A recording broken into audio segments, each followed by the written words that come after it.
Bueno, hablamos mucho sobre lo que significa la distribución dentro de una sociedad, de un Estado. Hablamos sobre un contrato social metafórico que nos da esa idea de cómo se van construyendo las instituciones, de cómo una constitución nacional se construye con los aportes, digamos, de las discusiones de todos, de los grupos políticos, de los ciudadanos, de principios eh, que son previos de la ley natural, y cómo se van dando todas las legislaciones. eh, Ahora, todo esto en un marco de una sociedad que se conoce como un Estado-nación. ¿Qué pasa con el resto del mundo? Eh, Uno piensa en la antigüedad, en la República de Platón, y entonces se advierte que lo que estaba fuera del Estado no era de la preocupación de la sociedad misma. Digamos, todo lo que sucediera fuera del Estado no tenía que ver con nosotros. Es más, la justicia solo se llega hasta los límites, las fronteras del Estado. Pero hoy en día las cosas cambiaron. Eh, Hoy se advierte, a lo mejor también por los medios de comunicación, porque las distancias se acortaron, porque se puede viajar más, no ahora en pandemia, pero obviamente en momentos normales se viaja más, se conoce más, se saben las noticias por internet en el momento que están sucediendo, por ejemplo. Y eso hace que a lo mejor se cree más empatía con respecto a otros pueblos. Por lo tanto, acompañado por esto que fue la globalización, que es un concepto que vino para quedarse hace rato, que significa que ya las empresas no son nacionales, sino las empresas forman parte de capitales internacionales. Entonces eso hace que se cruce la frontera en lo que concierne a lo económico, y todavía no en lo que concierne a los derechos, a lo que es los derechos humanos. Entonces, eh, lo que voy a discutir va a ser un trabajo mío, que es la evolución de las relaciones entre países, de la guerra a la justicia global. Es decir, un recorrido más o menos, siempre va a ser incompleto, de cómo se fueron dando los debates o cómo se fueron presentando los temas de discusión. Desde la guerra y la paz de Sun Tzu, cómo advertimos al otro como el enemigo exclusivamente, hasta cómo pasamos por todo esto, hasta la justicia global, que es un debate actual, que significa que a pesar de todo, a pesar de nuestros egoísmos, a pesar de que no estamos tan preocupados por el extranjero que vive en otro país, ¿no? Que, eh, que sobre nosotros mismos, a pesar de que siempre vamos a tender a un nacionalismo cuando nos faltan recursos, etcétera, etcétera, va a haber un debate basado en la preocupación por cómo viven los demás y la vulnerabilidad que sufren. Brian Barry destaca que eh, recién en 1979 aparece el primer texto que es de filosofía política preocupada por la distribución global, y es de Charles Bates y se titula Political Theory and International Relations. Es notable, pero es cierto que no hay muchos trabajos, recién se vienen dando en los últimos tiempos, y él lo atribuye a la distancia y al desarrollo económico, que es una forma de excusarse en la preocupación sobre la distribución internacional. Entonces, el hecho de poder viajar más no ahora en pandemia, obvio. Después de la doble revolución, es decir, la revolución inglesa y la revolución francesa, posibilitó conocer más los otros países y conocer más otras formas de vida. Y también hizo que fuera más fácil esta cuestión de empatía con otras personas que eran alejadas a nuestro entorno. Eh, Preocuparse por los problemas ajenos. Esta es la cuestión, ¿no? Martha Nussbaum dice que ya no se habla de conflicto, guerra, tierra, propiedades, conquista, sino de diferencia económica y de derechos humanos.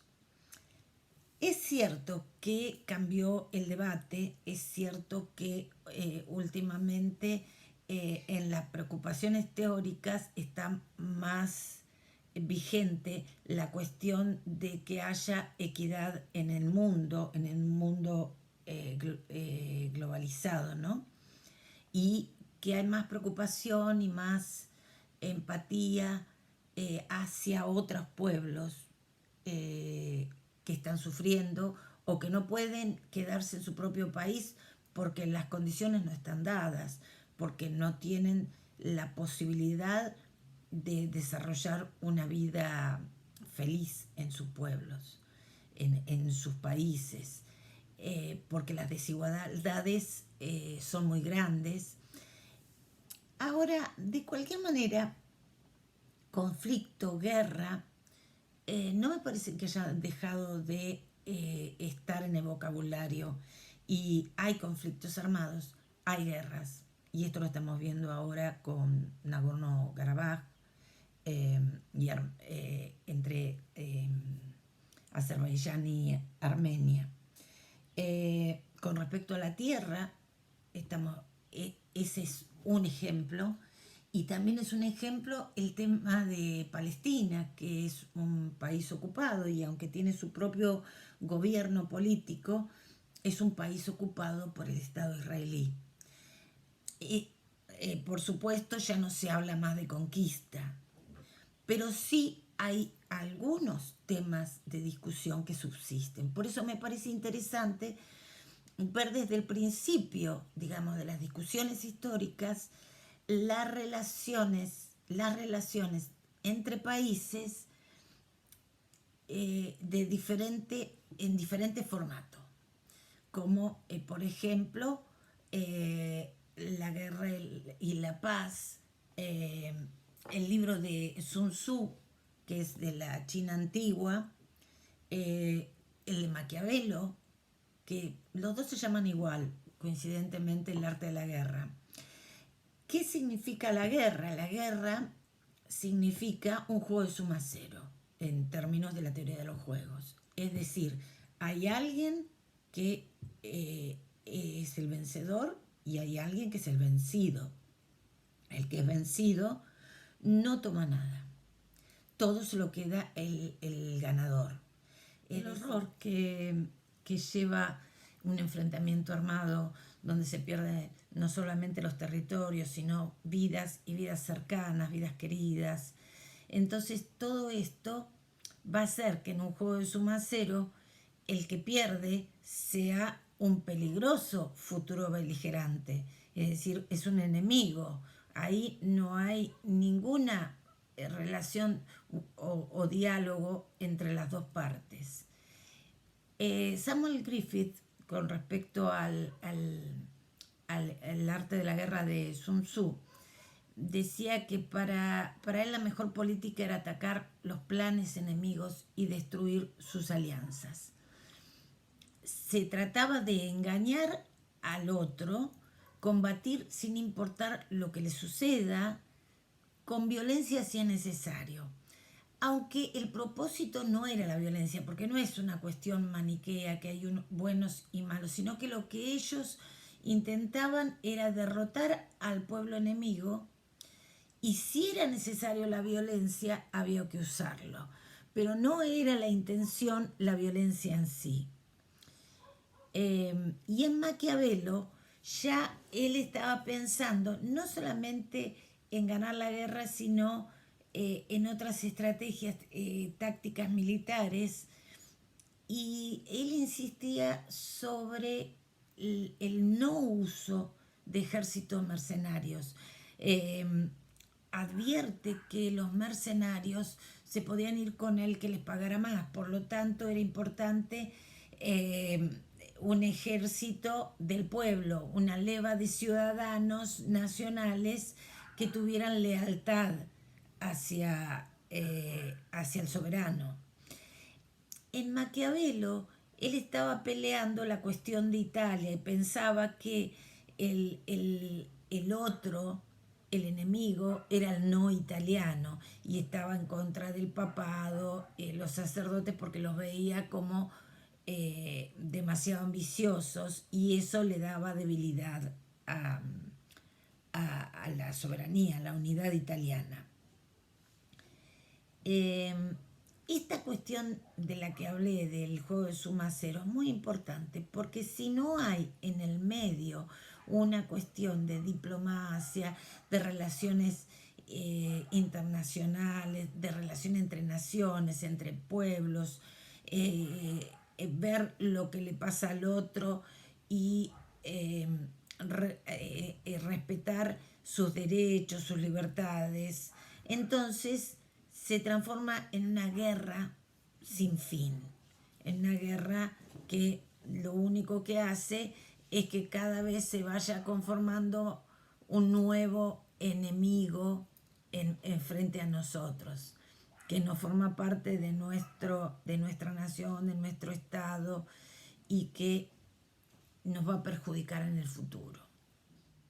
Como para describir un poquitito mejor la situación entre la guerra y la paz y la cuestión de la información incompleta o la incertidumbre, es bueno ver la obra de teatro Copenhague, donde Niels Bohr y Werner Heisenberg se encuentran. Esto es un encuentro imaginario en Copenhague nuevamente. Ellos, que habían investigado sobre la fisión del átomo y algunas cuestiones de la mecánica cuántica que abonan para la construcción de la bomba atómica,